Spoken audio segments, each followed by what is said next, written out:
حضرت مالک بن دینار فرماتے میں نے 60 حج کیے.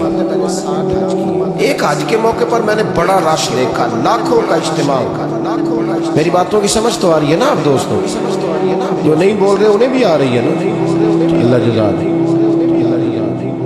کہتے لاکھوں کا مجمع تھا تو میرے دل میں خیال آیا، میں نے کہا اے اللہ، اتنے لوگ آئے ہیں، ان کا حج قبول بھی ہوا ہے کہ نہیں؟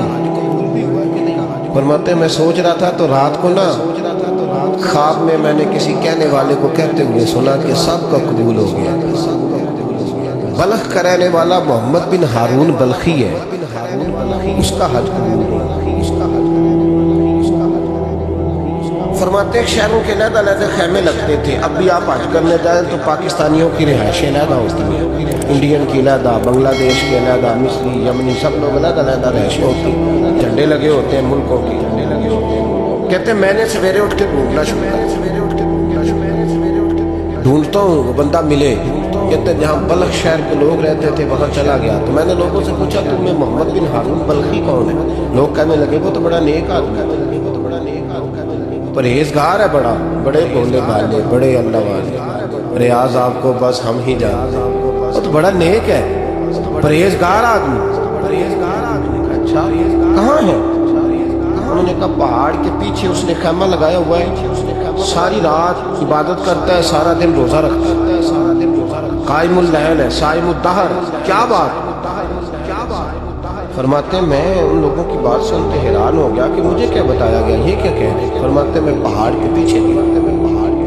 حضرت مالک بن دینار علیہ رحمہ فرماتے ہیں جب میں وہاں پہنچا تو میں نے اس شخص کو مصلی پہ بیٹھے دیکھا. کثرت عبادت کے آثار اس کے وجود پر نظر آ رہے، سیدھا بازو اس کا کٹا ہوا. فرماتے ہیں 2 رکعتیں مکمل کر کے نا میں نے اسے السلام علیکم کہا تو مجھے کہنے لگا وعلیکم السلام، آپ مالک بن دینار ہیں؟ بڑی اس کی فراست ہے. فرماتے پھر اس نے ٹھنڈی سانس لی، کہنے لگا آپ کو خواب آئی ہوگی کہ میرا حج قبول آئی ہوگی. فرماتے ہیں مجھ پر اور بجلی گری کہ کیا کہہ رہا. میں نے کہا یار لوگ بھی تیری تعریف کر رہے ہیں، تیری بصیرت بھی بڑی ہے، یہ ماجرا کیا ہے؟ کہنے لگا آپ نہ پوچھیں. یہ کہہ کے اس نے رونا شروع کیا، دیر تک روتا رہا. میں نے کہا نہیں یار تو بتا. کہنے لگا نہیں آپ نہ پوچھیں، آپ ناراض ہوں گے. میں نے کہا میں نہیں ہوتا تو بولنا.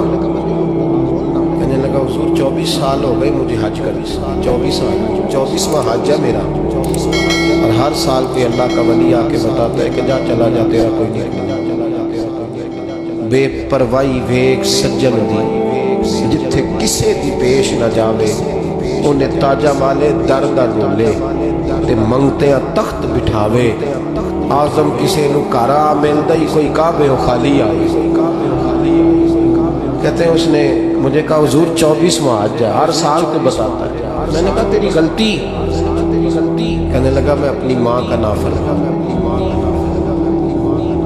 میں نے کہا واقعہ کیا ہوا؟ کہنے لگا حضرت اللہ نے مجھے دولت دی، مال دیا، زمینیں دی تو میں عیاش ہو گیا. امام مالک بن دینار رحمۃ اللہ علیہ فرماتے ہیں مجھ سے کہنے لگا پیسے آئے تو میں عیاش ہو گیا. رمضان کا مہینہ تھا، عصر کے بعد میری اماں افطاری کی تیاری کر رہی تھی. میں گیا، میں نے کہا شراب پی ہوئی، اماں روٹی دے. اماں کہنے لگی شرم کر، روزہ رکھا نہیں تو جنہوں نے رکھا ہے ان کا تو خیال کر. کہتے اماں کی بات کا مجھے غصہ لگا. میں کہا کرتا ہوں بد نصیب ہے وہ بیٹا جس کا باپ اس سے بات کرتے ہوئے ڈرتا ہے کہ پتہ نہیں کہاں سے بولے گا. بد نصیب نہیں وہ بیٹا جس کی ماں اس سے بات کرتے ہوئے سہم جاتی ہے کہ پتہ نہیں کون سی بولی بولے گا. بد نصیب نہیں کہ ماں باپ بھی جس سے کھول کے بات نہ کر سکے. حضرت مالک بن دینار سے کہنے لگا اماں نے جب کہا نا شرم کر تو مجھے غصہ آیا، میں نے ماں کو تھپڑ مارا اور میری ماں جلتے ہوئے تندور میں گری. لوگوں نے مجھے پکڑ کے اندر بند کر دیا کمرے میں. ساری رات میں شور سنتا رہا پر نشے میں دھوت رہا. سویرے آنکھ کھلی تو میری بیوی بیگ باندھ رہی تھی. میں نے کہا کہاں جا رہی ہو؟ کہنے لگی جو ماں کا نہیں بنا میرا کیسے بنے گا؟ میں نے کہا میری اماں. میں نے کہا وہ تو لوگوں نے رات کو ہی دفن کر دی جناب. تڑپ کے کہنے لگا مجھے کیوں نہیں بتایا؟ تو کہتے ہیں لوگ کہنے لگے تیری مرتی ہوئی ماں کہہ گئی تھی اسے میرا منہ نہ دیکھنے دے. میرے جنازے کے قریب نہ آئے۔ حضرت مالک بن دینار فرماتے ہیں جب اس نے یہ بات سنائی تو میں نے بھی اس کے منہ پہ تھپڑ مارا۔ میں نے کہا تو اسی قابل ہے۔ کہتے ہیں وہ رونے لگا، حضور دعا کرے اللہ مجھ سے راضی ہو جائے۔ کہنے لگا جب ماں کے انتقال کی خبر ملی تو میں نے کلاڑی لے کے وہ ہاتھ کاٹ دیا جس سے ماں کو مارا تھا۔ میں نے ساری جائیدادیں خیرات کر دی۔ 24 سال ہو گئے، 24 سال ساری رات نماز پڑھتا ہوں، روزہ رکھتا ہوں، حج کرتا ہوں، اور ہر سال کوئی آ کے کہتا ہے جا دوڑ جا تیرا کوئی نہیں۔ حضور دعا کرے مالک راضی ہو جائے۔ فرماتے میں تھپڑ مار کے آ گیا، میں نے کہا تجھ سے راضی ہو جائے اتنے ظالم سے؟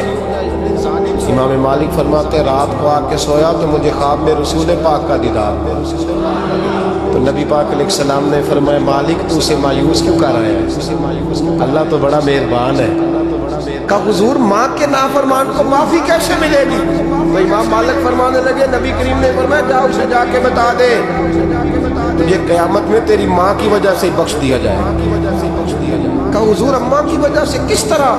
تو محبوب فرمانے لگے اس کی ماں قیامت میں اس کے خلاف مقدمہ دائر کرے گی رب کریم کی عدالت میں، اے اللہ میں نے 9 ماہ پیٹ میں رکھا، درد سہ کے اسے جنا، جگر کا خون پلا کے پالا، اور اسی نے مجھے قتل کیا۔ رب کریم اس کی ماں کا مقدمہ سن کے کہے گا اٹھاؤ اس کو دوزخ میں پھینکو، اس نے ماں جلائی تھی اسے بھی جلاؤ۔ محبوب فرمانے لگے جب پکڑ کر کے مالک اس کو محمد بن ہارون کو لوگ لے جائیں گے نا جہنم کی طرف، ابھی فرشتے گھسیٹیں گے ہی تو پلٹ کے پھر اماں کی طرف دیکھیں گے، اور دوسری دفعہ پھر گھسیٹیں گے تو پلٹ کے دیکھے گا، تیسری دفعہ پھر پلٹ کے کہے گا اماں یہ مجھے جلانے لگے، اماں یہ جہنم میں پھینکنے لگے۔ میرے حبیب فرمانے لگے وہ جل کے مرنے والی ماں وہاں بھی بول پڑے گی، کہے گی یا اللہ چل میں نے معاف کیا تو بھی معاف کر دے، اے اللہ میں نے معاف کیا تو بھی معاف کر دے، اللہ تو معاف کر دے اسے۔